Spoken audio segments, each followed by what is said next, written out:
بسم اللہ الرحمن الرحیم۔ عن ابی ہریرہ عن النبی صلی اللہ علیہ وسلم قال لا تقوم الساعة حتى تأخذ امتی بأخذ القرون قبلها شبرا بشبر وذراعا بذراع فقیل یا رسول اللہ کفارس وروم فقال صلی اللہ علیہ وسلم ومن الناس الا اولئک۔ یہ بخاری سے روایت لی گئی ہے، رقم ہے 7319۔ ترجمہ یہ ہے، ابو ہریرہ رضی اللہ عنہ روایت کرتے ہیں کہ رسول اللہ صلی اللہ علیہ وسلم نے فرمایا قیامت نہیں آئے گی یہاں تک کہ میری امت کے لوگ بھی وہی طریقے اختیار کر لیں گے جو ان سے پہلی قوموں نے کیے تھے۔ یہ مضمون اس سے پیچھے بھی ایک روایت میں جا چکا ہے۔ رسول اللہ صلی اللہ علیہ وسلم کو امت کے احوال کا علم بھی دیا گیا،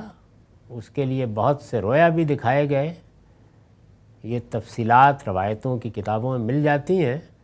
لیکن یہ جو کچھ آپ نے فرمایا ہے یہ اگر بتایا اور دکھایا نہ بھی جائے تو انسان کی فطرت کا مطالعہ ہو تو یہی نتیجہ نکلتا ہے۔ لوگ تو نہیں بدل جائیں گے، وہی انسان ہیں، وہی رویے ہیں، وہی کمزوریاں ہیں، اور ان کے نتائج بھی اللہ کے قانون کے مطابق اسی طرح نکلیں گے جس طرح کے ماضی میں نکلتے رہے ہیں۔ تو فرمایا کہ اس سے پہلے کی جو امتیں رہی ہیں ان کی طرف بھی اللہ کے پیغمبر آئے تھے، ان کو بھی بڑے مرتبے دیے گئے۔ بنی اسرائیل کا اختصاص تو قرآن مجید میں کئی صورتوں میں بیان ہوا ہے۔ اللہ تعالیٰ نے اس کی وضاحت کی ہے، تفصیلات بیان کی ہیں، تاریخ بیان کی ہے۔ بہت غیر معمولی انتخاب ہے جو اللہ کی طرف سے ہوا ہے، اور پیغمبروں کو جس طرح انتخاب کیا جاتا ہے اس طرح ان کا انتخاب کیا گیا ہے۔ وہی الفاظ ہیں قرآن مجید نے جو سورہ آل عمران میں اختیار کیے ہیں، انہوں نے جو طریقے اختیار کیے اور اس کے باوجود اختیار کیے کہ ان کے ہاں نبوت کا سلسلہ جاری رہا، یعنی پے در پے، جس طرح کہ قرآن بھی بیان کرتا ہے اور بائبل سے بھی معلوم ہوتا ہے کہ پے در پے اللہ کے پیغمبر آتے رہے، ایک کے بعد دوسرا پیغمبر۔ تو فرمایا کہ میری امت کے لوگ بھی وہی طریقے اختیار کر لیں گے جو ان سے پہلی قوموں نے کیے تھے۔ دونوں میں ایسی موافقت ہوگی، یعنی پہلی قوموں میں اور میری امت کے لوگوں میں، گویا بالشت پر بالشت اور ہاتھ پر ہاتھ رکھا ہو، یعنی کوئی سر منہ فرق نہیں رہے گا۔ جس طرح سے انہوں نے اللہ کے حدود کو توڑا ہے یہ بھی توڑیں گے،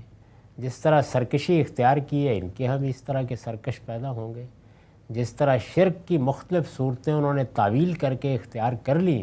اور تنبیہ کے باوجود باز نہیں آئے یہ بھی اختیار کریں گے۔ تو وہ سب چیزیں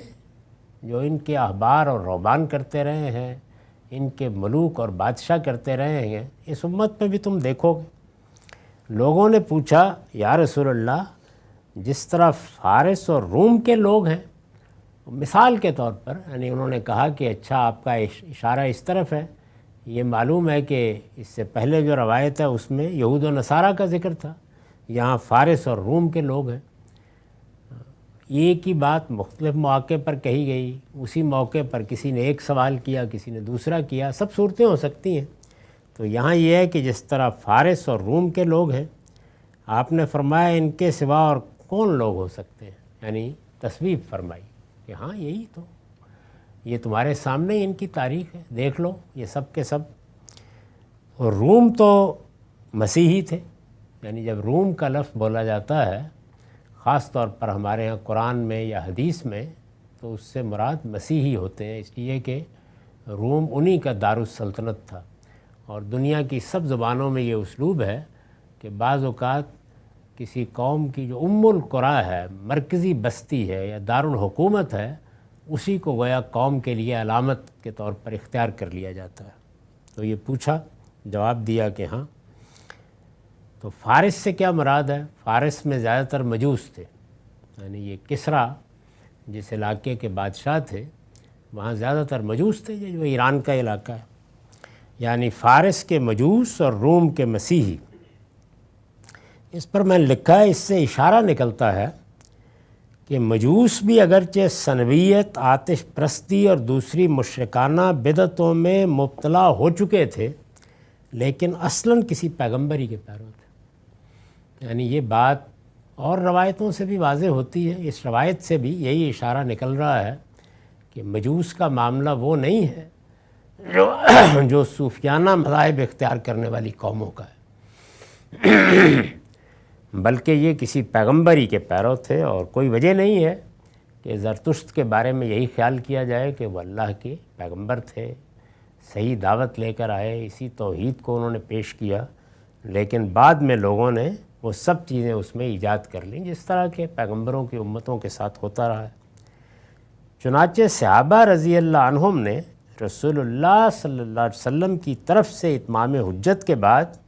ان کی سزا کے معاملے میں ان پر اسی قانون کا اطلاق کیا۔ یعنی جب ان کو بھی سزا دی گئی تو جو اہل کتاب کے لیے قانون بیان ہوا ہے اسی کا اطلاق کیا۔ اور ایک روایت بھی اس سلسلے میں پیش کی جاتی ہے جس میں یہ کہا گیا تھا کہ سنو بہم سنت اہل الکتاب، یعنی ان کے ساتھ وہی معاملہ ہوگا جو اہل کتاب کا ہے۔ سورہ حج کی آیت 17 میں ان کا ذکر جس طریقے سے ہوا اس سے بھی یہی بات معلوم ہوتی ہے۔ یعنی جب اللہ تعالیٰ نے ایک جگہ پر یہ بیان کیا ہے کہ اللہ کا قانون نجات کے معاملے میں کیا رہا ہے، تو اس میں ان قوموں کا ذکر کیا ہے جن کی طرف پیغمبر آئے اور پھر انہوں نے اپنے الگ الگ نام رکھ لیے، جیسے یہود ہیں، نصارہ ہیں، درحال کہ وہ اسلامی کے مختلف فرقے ہیں، تو اس میں مجوس کا ذکر بھی اسی طرح کیا ہے۔ اور ایسی صورتحال سابعین کے بارے میں، تو یہ صاف معلوم ہوتا ہے کہ یہ سب پیغمبروں ہی کی امتیں ہیں، جن میں کسی کے ہاں بگاڑ کی ایک نوعیت ہے، دوسرے کے ہاں ایک بالکل دوسری نوعیت ہے۔ تو اس سے کم و بیش اس خطے میں جو اقوام آباد تھیں ان کے بارے میں اللہ اور اللہ کے رسول کے بیانات سے یہ بات واضح ہو جاتی ہے کہ زیادہ تر لوگ پیغمبروں ہی کے ماننے والے تھے۔ یہود کے بارے میں تو ہم سب جانتے ہیں کہ ان کی کیا حیثیت ہے، ان پر قرآن نے کس طرح اتمام حجت کیا ہے، ان کو کن الفاظ میں خطاب کیا ہے، ان کی تاریخ کس طرح سنائی ہے، ان کا معاملہ تو بہت ہی واضح ہے۔ نصارہ کے بارے میں بھی یہ تو بتا دیا گیا ہے کہ ان میں بہت سے وہ لوگ بھی شامل ہوئے اور بڑی تعداد میں ہوئے جو بنی اسرائیل میں سے نہیں تھے۔ دعوت عام طور پر پیش کی گئی، دوسری قومیں بھی ایمان لے آئیں۔ سیدنا مسیح علیہ السلام نے آخری وقت میں جو یہ مطالبہ کیا تھا کہ من انصاری اللہ، تو ظاہر ہے کہ اسی پہلو سے کیا تھا کہ اب تم میری دعوت کے علمبردار بنو گے، میں تو اب اپنے پروردگار کے پاس جا رہا ہوں، لیکن اب تمہیں میرا مددگار بننا ہے، اللہ کے دین کی طرف بلانے کے لیے تم نکل جاؤ۔ تو یہ لوگ جو سیدنا مسیح کے حواری تھے یا ان کے ساتھی تھے، یہ بنی اسرائیل کی بستیوں میں بھی نکلے، دور دراز کے علاقوں میں، اور دوسری قوموں کی طرف بھی گئے، اور اللہ نے ان کی دعوت کو فروغ دیا۔ بہت بڑے پیمانے کے اوپر لوگ ایمان لائے، سیدنا مسیح کے ماننے والے ہوئے، یہاں تک کہ اس وقت دنیا کو اگر آپ دیکھیں تو سب سے بڑی تعداد انہی لوگوں کی جن کی دعوت سیدنا مسیح کے حواریوں نے ان تک پہنچائی تھی۔ ایسا ہی معاملہ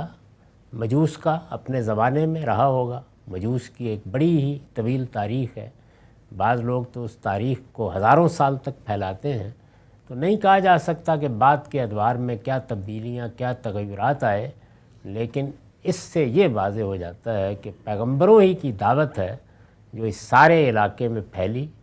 پیغمبروں ہی کی دعوت ہے جس کے علمبردار مختلف جگہوں پر پہنچے، اور پھر ان کی یہ امتیں ہیں جنہوں نے الگ الگ اپنے نام بھی رکھ لیے اور تاریخ کے مختلف ادوار میں مختلف بدعتیں بھی ایجاد کیں، شرک میں بھی مبتلا ہوئے، اور اپنے مذہب کی تعبیرات میں بھی بڑی بڑی غلطیاں کیں۔ اللہ کا یہ کرم ہوا کہ اسی خطے میں پھر اللہ نے اپنے آخری پیغمبر کو پیدا کیا تاکہ ان کے لیے حق کو آخری درجے میں واضح کر دیا جائے۔ وآخر دعوانا الحمدللہ رب العالمین۔